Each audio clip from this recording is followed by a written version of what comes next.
Hello again everyone and welcome back to the Underground. This is the Intel Update for June 1st through the 7th, 2025. It would appear that the summertime antics are in full swing once again, as many significant things have occurred over the past week or so. So let's dive in and take a look at what's happened around the world. Though the world is pretty much on fire as usual, today we're going to spend most of the time talking about things that have occurred in the United States and in Russia or Ukraine. Here at home, we've had everything from political theatrics to domestic terrorism threats, both from malign actors located within the United States and from foreign nation states. Like I say all the time, it is hard to determine if the crime waves that we've seen throughout the United States are any higher than the standard baseline for this time of year, or if this is just riot season again, but nevertheless, things have remained fairly kinetic around the country. Across the way, things are not much better in Europe. Though there have been quite a few political developments that are rather interesting this week in Europe, most of the attention has really been focused on Ukraine as usual. Bottom line, the war in Ukraine continues and peace is nowhere in sight. This is most sharply demonstrated by Ukraine's Operation Spiderweb, their attack on various Russian military bases throughout the Russian homeland, as well as Russia's retaliation, which so far has mostly taken the form of limited missile strikes on Kiev proper, mostly the industrial sector of the city, so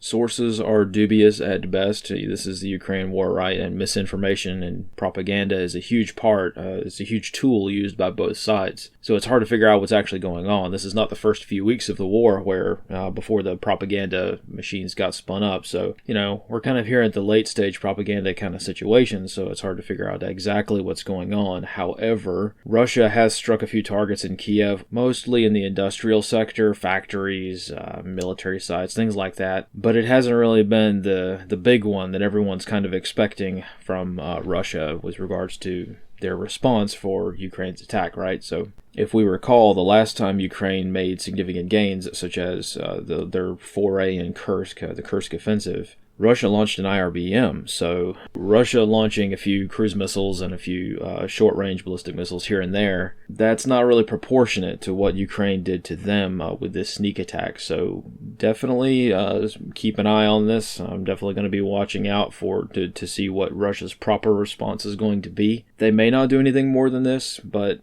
I highly doubt it. They're going to have to respond in some way. And just to hammer home the significance of this attack, let's scroll over to WinTAC, where I will show you some products that I have for Operation Spiderweb.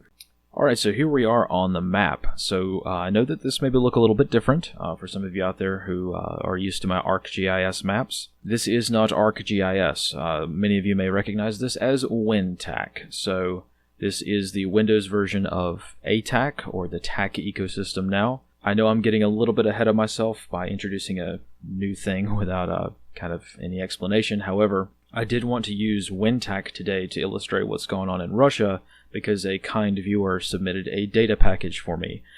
They went ahead and plotted all of the things that were damaged and destroyed in Russia, and it's a little bit more helpful to have a 3D view of the world that I can more easily show with my screen capture software. So for those of you who are already spun up on ATAC and the TAC ecosystem and you say, hey, I want this for myself, fear not. All of these icons here are the Kinetic Activity Tracker and the Border Crisis Tracker, both of which are KMZs that I have published on my GitHub page. So if you want to emulate exactly what I have here, you can certainly do so if you wish. I've been updating these KMZs fairly often. I try to do it once a day, but loading in a static KMZ is not the easiest thing to manage if you have to change it out every day. So once every few days seems to be a good medium.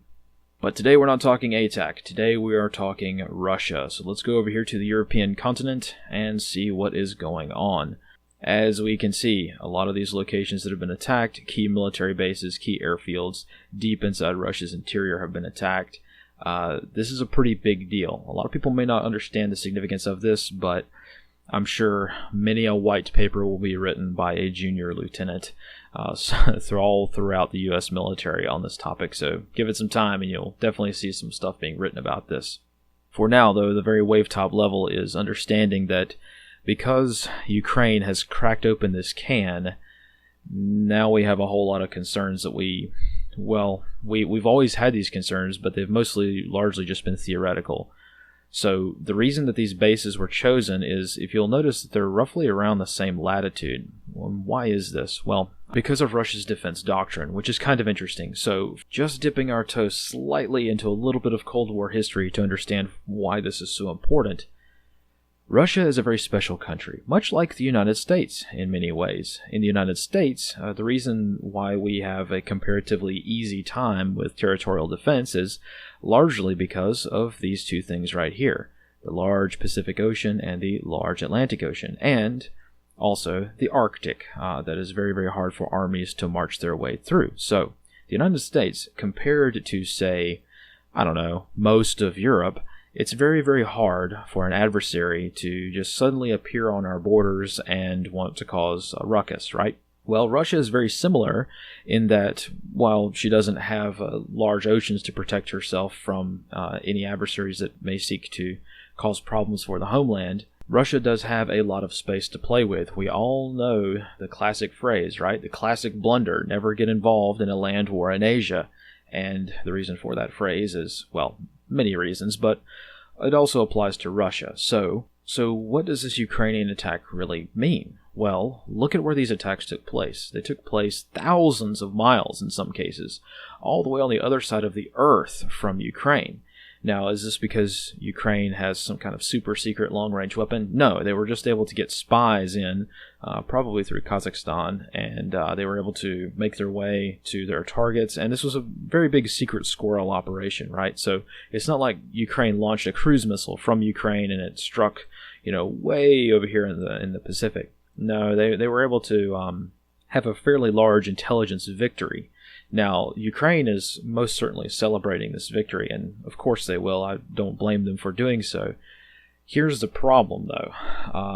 Because Russia has such big space, and because Russia is so vulnerable, right, a lot of their defenses are mostly just here. A lot of Russia's territorial defense is located along her western border with the European continent, right? So the fact that these attacks were taking so far behind enemy lines, so to speak, right? This means, very simply, that nowhere is safe. So at the risk of digressing too much, I just wanted to cement this idea home and really convey the idea that Russia, for many, many decades, to include the height of the Soviet Union, made a lot of assumptions about her own defense, right? Russia assumed that, well, our big size and our spread out forces all the way around our country, right? That's going to be a pretty good defense, right? So those, pesky Americans, if they were to nuke us or something like that, they're going to have a lot of weapons to cover pretty much all of the targets that they would have to do. Well, Ukraine, which is a nation which, at least before the war and before American support, Ukraine had the GDP of Nebraska, roughly. So now, of course, that's a misleading statement because Ukraine has received hundreds of billions of dollars in support publicly and a lot privately as well. That's not being counted as part of those official metrics. But by and large, Russia's assumptions about her territorial defense may not be as accurate as they once were. And this is important. So for all of you out there who don't give one hoot about Ukraine and Russia, here's the bottom line. Ukraine's attack has proven, at least to Russia, that Russia's own preconceived notions about her defense and her doctrine and, the whole idea of why Russia is a very, very big military power, all of these preconceived notions maybe not have been thrown out the window, but they're definitely called into question. Russia thought she was safe because she had a large size. Russia thought she was safe because she could spread her military bases out throughout the whole countryside and you don't really have to defend so much, right? But Ukraine carrying out this attack proved to Russia that Russia's own preconceived notions about her defense may be inaccurate or outdated. And because Russia was wrong, or maybe not wrong, but maybe has outdated views of her own territorial defense, a similar nation, which has had similar understandings about her own defense, may want to pay attention. Just point blank, if somebody wanted to conduct the same kind of attack here in the United States, we couldn't do anything about it. So, just something to consider. That's why it's kind of important. That's why I've been kind of thinking about it, and a lot of people are going to be writing a lot of papers about this for sure. So, The thing that I'm thinking about is, all right, it's one and done. It's interesting. We'll write some papers on it and do a deep dive on it. But it's not the end, right? The war continues on. And unfortunately, now that this can has been cracked, we have to be concerned about this sort of thing here at home. I'm not saying that there's any direct threat to the homeland on this at the moment. I'm just saying I would not be surprised. So if one day we get a rather unfortunate wire and things get very, very spicy very, very quickly, don't think that there wasn't anyone who was not predicting this. So it's not just me. It's anybody and everybody who can see the writing on the wall. So anyway, I thought that was very, very interesting and kind of a more helpful way to show this in a semi-3D manner. So I'll be updating my KMZs over the next few days and weeks to kind of incorporate this sort of thing. I'm going to have to create a few more layers, so please be advised there's going to be a lot of changes on this. I have not incorporated this data package just yet. I probably will do so, but I'm trying to figure out how I best want to do it. So just please give me some more time on that. But yeah, I thought that was kind of an interesting way to show this data. All right, back to the slides. With regards to strategic movement, there is really nothing significant to report. The aircraft are still at Diego Garcia. There's still forward deployed there.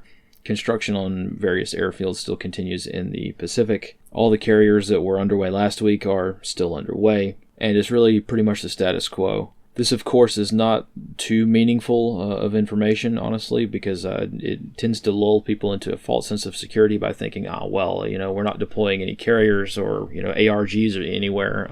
That means that nothing's going on. No, that's not true. It just means that the potential for a air campaign is kind of reduced. So I don't know. I find it very interesting that those B-52s landed at Diego Garcia right before Ukraine unleashed their drone attack on Russia's bombers. So I'm wondering if maybe they're not necessarily there for operational reasons, but for reasons of keeping them out of the way. I don't know. That's just kind of a theory. I have no evidence to back that up, but it's something to think about with regards to strategic movement. Moving to the Kinetic Activity Tracker for this week, it has been rather busy around the country. Lots of additions this week, mostly on the border map, but quite a few kinetic things going on as well. So let's hop right to it with the more concerning icon on the map, which is the biological terror attack, or possible biological terror attack, which occurred in the Midwest, specifically within Michigan. Earlier this week, the DOJ announced the arrest of two Chinese nationals, Chinese citizens, by the name of Yongqing Jian and Zhonyong Liu, who were arrested for trying to bring a fungus into the United States, which is classified as a potential agroterrorism weapon. This is not something that we tend to focus on so much. However, this is a very serious problem and a very serious threat vector that China has most certainly taken a very, very big interest in. Of course, these two researchers were working at the University of Michigan to allegedly study this kind of bioweapon. Now, I think we can all see through this and see what's going on here, but I find it very, very interesting that the University of Michigan connection is there, as you would expect. Now, of course, the media is taking two perspectives with this. The first perspective that the mainstream media is taking is that this is the end of the earth and that the fall of Western civilization was prevented by intercepting these samples at the airport. The other perspective is that,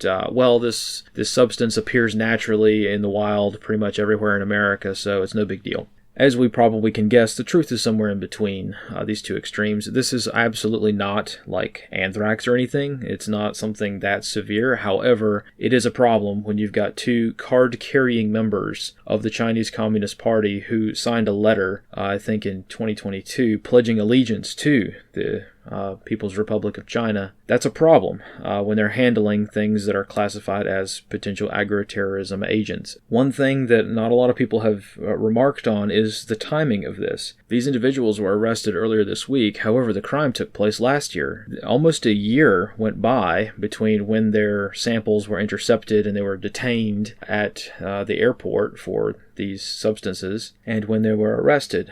I personally would be very curious as to find out where they were and what they were doing for the past year after trying to commit a bioterror attack here in the United States. Very, very interesting to know that information because it certainly seems like they were just allowed to kind of walk around and continue doing what they were doing. So yeah, it's not like they were just intercepted. They've actually had quite a long time to make other preparations and smuggle in more things and things like that. So yeah, something to be mindful of. I would be very curious as to find out what was going on. Now, of course, I am not completely naive, and I understand that it's very likely that the feds let these two people go once they were flagged and tagged, basically, after this little stunt, and their samples were taken away from them. They probably had a van parked outside their house for a year. And once the feds rolled up their investigation and developed their networks, and they figured, we can't really get much more out of this, only then did they arrest these two people. But that's always a possibility, so you don't want to rule it out. I personally wouldn't give the feds that much credit, but that's just me. It's possible that a lot of personnel changes had occurred earlier this year because of the election. A lot of people figured out a lot of these older investigations, and now they're trying to act on them. I don't know. But I do find it interesting that the arrest took place almost a year after the crime. You would think that with something this serious, it would be arrested at the scene and, thrown in a cell forever. But I don't know. That's not what happened. Clearly, they were just arrested earlier this week. Speaking of sketchy incidents, let's move out west for a moment and talk about the terror attack or arson attack, or I'm not really sure how you want to call it or label it. Even the feds themselves seem to not really know how to label this, but we'll just call it the Boulder, Colorado incident. This was, of course, the Molotov attack on a persistent protest that was occurring outside the old historic courthouse there in Boulder. I'm not going to go into too much detail because I'm sure a lot of you have been oversaturated on this kind of attack. However, I have received a lot of messages from locals who are very much aware of this area, and from what I can gather, Pearl Street alone is a rather infamous area. It's very much a politically challenging area to be in. As we can see, there's a lot of social issues, so I'll just say that this area is very much an area where a lot of social issues tend to clash. A lot of activists around pretty much all the time, kind of like Portland and Seattle. There are some streets which are basically just, First Amendment zones or whatever you want to call it now, but basically a lot of people who just want to make their calls heard, they tend to hang out in this general area, depending on the time of year and depending on what issue is hot at a particular given moment. In this case, there have been a few pro-Israel demonstrations that have really just been persistent demonstrations. And what I mean by that is it's basically just people getting lawn chairs and sitting out in the park there with signs, and that's pretty much it. It's not really much more than that. It's mostly the elderly who have been partaking in these demonstrations, but in this case, earlier this week, this individual who does not appear to be very wrapped too tight, decided to attack one of these demonstrations that had been there for a while. So he lit a Molotov and threw it. And this is why he is shirtless, because he also set himself on fire, as one commonly does, throwing Molotovs. I have not seen any update on how the people are doing who were attacked. I don't know their condition or anything. I saw reports to say that 2 people were very severely burned, but I haven't seen any follow-up information on that. No one was killed in the attack, so there's that. But in terms of casualties and those who are wounded, I just don't know. Again, the suspect as well, his whole life has been kind of released and been the focus of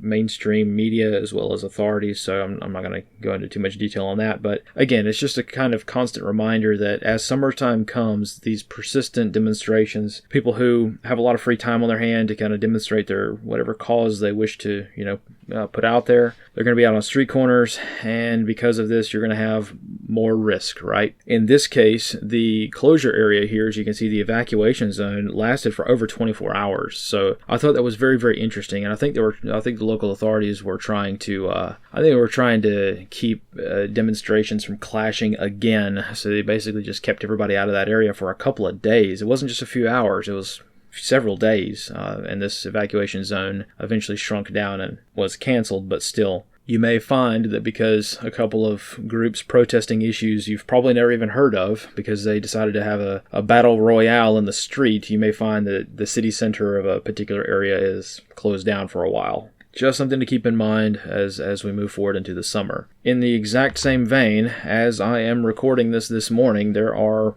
what I would consider large-scale riots in Los Angeles. This is mostly taking place at the Federal Detention Facility, the federal building there in central Los Angeles, and largely it is pro-immigration, counter-ICE kinds of unrest. So far, it's pretty much your standard riot. It hasn't gotten too out of hand. They've broken a lot of things, destroyed a lot of vehicles. They appear to be very well funded this time around, which is a huge indicator because they've got pre-made signs made, which are not cheap. They've got vehicles that are driving around that have been made up with signs on them. So something to be mindful of. The funding level, if a protest shows up and they appear to all have very professionally done signs, they all are wearing matching t-shirts, they're all show up at all the same time, they've coordinated traffic, they've got staging areas. If it appears to be a more professional situation, be mindful of that. This is the kind of indicator for something going wrong with a lot of these demonstrators.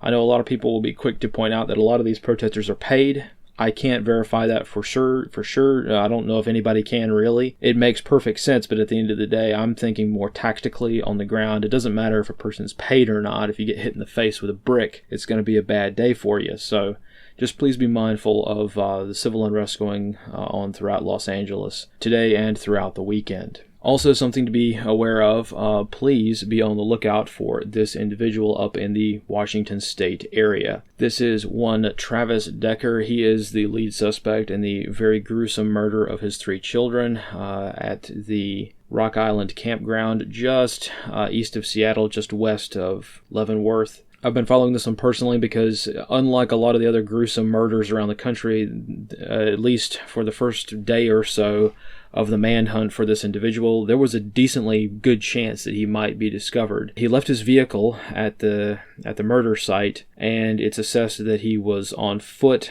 traveling throughout some of these trails throughout the area. So I wanted to put the notice out to make people aware of this individual because we've got to catch this guy. And it looks like, based on the search area, the extremely rugged terrain, it's probably going to be a member of the public who comes across him first. Now, the initial search area was closed off to the public. The local authorities and the state officials and now the FBI who's involved in this, they do not want help from local citizens locating this guy during the first few days of the search. I don't know why, but I suspect that it probably has to do with a lot of the rugged terrain. Every single year, the county sheriff has got to go out there and rescue people from this exact location, so it's very, very hard to find people who want to be found out here, and that makes for a very challenging search for a fugitive. So someone who does not want to be found is not going to be found unless they make mistakes, and the reason that I wanted to highlight this is because this individual has already made some pretty big mistakes. As of right now, local authorities think they've narrowed down his position to the Pacific Crest Trail,